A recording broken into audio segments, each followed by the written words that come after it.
Assalamualaikum warahmatullahi wabarakatuh. Kisah berikut ini datang dari seorang tokoh pada masa generasi tabi'in, yaitu Abdullah bin Al-Mubarak. Salah satu kebiasaan yang kerap dilakukan oleh sosok yang dikenal alim dan ahli ibadah itu adalah menetap beberapa hari di Mekah setelah melaksanakan haji atau umroh. Suatu ketika dalam lawatannya ke Mekah, kota suci umat Islam itu telah dilanda penceklik, hujan yang tak kunjung turun memicu gagal panen. Melihat kondisi seperti itu, pemuka agama dan masyarakat berbondong-bondong menuju lapangan untuk melaksanakan sholat istiqo. Ibnu Al-Mubarak pun tak ketinggalan untuk turut serta dalam sholat tersebut. Namun, setelah selesai sholat dan memanjatkan doa kepada Allah, tidak ada sama sekali tanda hujan akan turun. Sampai menjelang malam pun kondisi awan tidak berubah. Akhirnya keesokan harinya penduduk Mekah kembali melaksanakan sholat istiqo. Namun tetap nihil dan tidak ada pertanda hujan turun. Bahkan hingga sholat istiqo kali ketiga dilaksanakan, hujan tak lekas turun. Timbul niat dalam hati Al-Mubarak untuk sholat meminta hujan sendiri di tempat yang sunyi. Tempat sunyi memisahkan diri dari orang-orang untuk berdoa kepada Allah Subhanahu wa Ta'ala. Tentunya sebuah gua yang ia tuju. Mudah-mudahan Allah melimpahkan rahmat-Nya dan mengabulkan doaku sehingga hujan bisa turun, katanya dalam hati. Ia berjalan pelan-pelan saat orang masih berada pada tempat duduknya di tengah-tengah lapang sambil memanjatkan doa. Tempat yang ia tuju adalah perbukitan yang masih di sekitar Mekah. Setelah sampai pada sebuah bukit, dia menemukan sebuah gua yang lubangnya hanya bisa dimasuki oleh orang dewasa dengan cara menyamping. Ibnu Al-Mubarak mengintip sedikit untuk mengetahui apakah di dalam bisa digunakan untuk sholat. Setelah mengetahui ruang di dalam gua lapang, akhirnya dia memutuskan untuk masuk dan sholat istiqo. Namun baru saja Ibnu Al-Mubarak masuk, tiba-tiba pemuda berkulit hitam masuk ke dalam gua. Dari pakaian dan penampilannya, memang pemuda ini seperti seorang budak.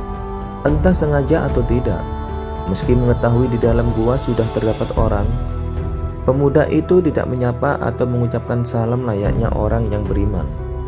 Sang pemuda malah cuek dan langsung menunaikan sholat 2 rakaat. Setelah mengucapkan salam, ia meletakkan kepalanya di tanah dan berdoa, "Ya Allah, sesungguhnya mereka itu adalah hamba-hambamu. Mereka telah melaksanakan sholat istiqo selama 3 hari. Tetapi engkau belum berkenan juga menurunkan hujan. Maka demi keagungan dan kemuliaanmu, aku tidak mengangkat kepalaku hingga engkau menurunkan hujan kepada kami." Beberapa waktu lamanya ia dalam keadaan seperti itu. Tiba-tiba datang awan hitam bergulung-gulung. Kemudian hujan turun dengan derasnya. Lelaki itu segera mengangkat kepalanya dan keluar gua, berjalan menembus hujan tanpa berkata apa-apa. Ibnu Al-Mubarak tertekun melihat pemandangan itu dan segera setelah tersadar, ia berjalan mengikuti lelaki hitam itu menembus hujan. Ia terus membuntutinya hingga memasuki perkampungan dan pemuda itu memasuki rumah yang cukup bagus. Ia duduk diam di depan rumah itu beberapa waktu lamanya, sampai seseorang keluar. Ibnu Al-Mubarak berkata, "Rumah siapakah ini?" Lelaki itu menjawab, "Rumah Tuan Fulan bin Fulan. Bisakah saya membeli budak dari dirinya?" kata Ibnu Al-Mubarak lagi. Lelaki itu berkata, "Bisa dan silahkan masuk." Sang pemilik rumah menemui Ibnu Al-Mubarak sambil membawa seorang budak yang bagus wajahnya dan tampak cekatan. Tetapi ia berkata, "Aku tidak menginginkan orang ini. Apakah engkau mempunyai budak yang lain?" "Baiklah," kata sang pemilik rumah, sambil memerintahkan untuk memanggil budak lainnya. 1 atau 2 orang budak lagi ditunjukkan. Tetapi Ibnu Al-Mubarak berkata, "Aku menginginkan yang lainnya. Apakah engkau masih memilikinya?" Tujuan utamanya adalah pemuda berkulit hitam yang ia jumpai di gua. Orang itu berkata, "Saya memang masih memiliki 1 orang lagi budak, tetapi ia sangat tidak pantas bagi tuan. katanya. "Mengapa?" tanya Ibnu Al-Mubarak.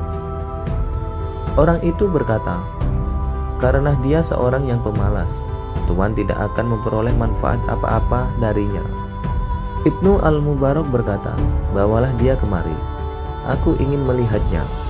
Budak itu segera didatangkan dan memang lelaki hitam yang ditemuinya di dalam gua tersebut.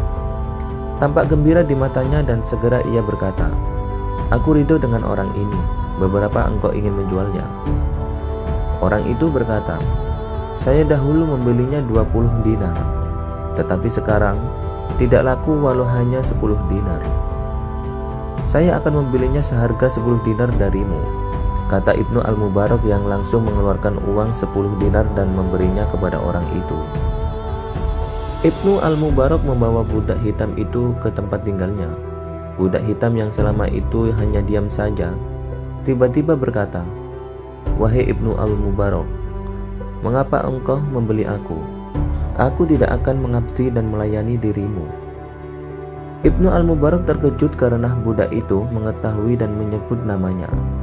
Padahal ia belum pernah memperkenalkan diri, termasuk kepada pemilik sebelumnya. Namun justru hal itu memperkuat dugaannya sebelumnya. Segera saja Ibnu Al-Mubarak berkata, "Bukan seperti itu. Justru aku yang akan melayani kamu. Siapakah namamu?" Budak hitam itu berkata, "Para kekasih Allah tentu mengenal kekasihnya." Ketika pemuda itu akan beranjak untuk berwudu, Ibnu Al-Mubarak segera mengambil air untuknya dan mempersiapkan sandal, serta menunjukkan kamar untuk dirinya. Di dalam kamar, lelaki hitam itu sholat 2 rakaat. Ibnu Al-Mubarak yang memang sengaja menguping, mendengar dia berdoa setelah sholatnya, layaknya sedang bersyair atau berpuisi. "Wahai Tuhan pemilik rahasia, rahasia telah menjadi nyata. Saya tidak lagi menginginkan kehidupan ini setelah rahasia hidupku diketahui," kata pemuda itu dalam doanya. Berselang beberapa lama, Ibnu Al-Mubarak tidak lagi mendengar suara atau gerakan apapun. Maka ia masuk ke dalam kamar dan mendapati sang pemuda itu telah meninggal. Ia segera mengurus jenazahnya dengan penuh hormat hingga memakamkannya. Hanya sedikit orang yang membantu dan mengiringi jenazahnya.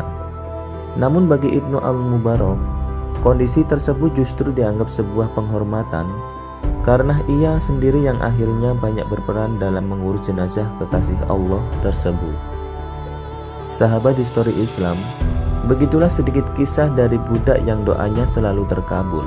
Semoga video ini bermanfaat dan bisa menambah keimanan kita. Wassalamualaikum warahmatullahi wabarakatuh.